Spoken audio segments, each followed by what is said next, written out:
আসসালামু আলাইকুম। তুষার ডিজিটাল হাবে আপনাদের সবাইকে আন্তরিক শুভেচ্ছা অভিনন্দন। আশা করি সবাই ভালো আছেন। কেন শুধু ডিজিটাল মার্কেটিং এর বিভিন্ন স্কিল শিখলেই লাভ হবে না, তার পাশাপাশি প্রয়োজন পার্সোনাল ব্র্যান্ডিং।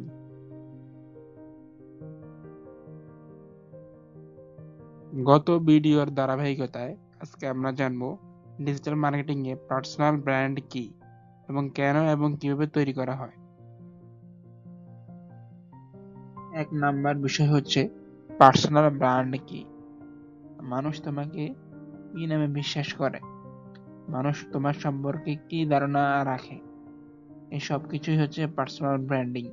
উদাহরণস্বরূপ বলা যায়, যদি কেউ মনে করে বা বলে এই লোকটা ফেসবুক অ্যাডসে ভালো, অথবা এই লোকটা কন্টেন্ট মার্কেটিং এ ভালো, তাহলে বুঝতে হবে এটাই হচ্ছে তোমার পার্সোনাল ব্র্যান্ডিং। 2 নম্বর বিষয় হচ্ছে ক্লায়েন্ট কেন ব্র্যান্ডেড মানুষকে বেছে নেয়। ডিজিটাল মার্কেটিং এর কাজ অনেকেই করে। ক্লায়েন্ট বলবে আমি কাকে বিশ্বাস করব? অবশ্যই যার পার্সোনাল ব্র্যান্ড যত বেশি শক্তিশালী, ক্লায়েন্ট তাকে বিশ্বাস করবে, তাকেই কাজ দিবে।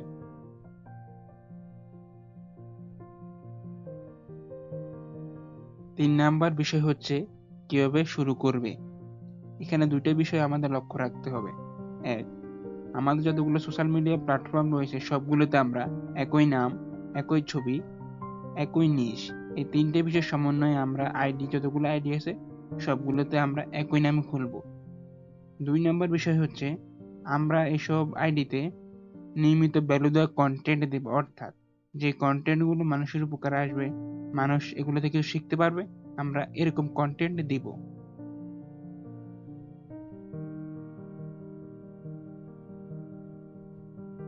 4 নাম্বার বিষয় হচ্ছে কোথায় ব্র্যান্ড তৈরি করবে।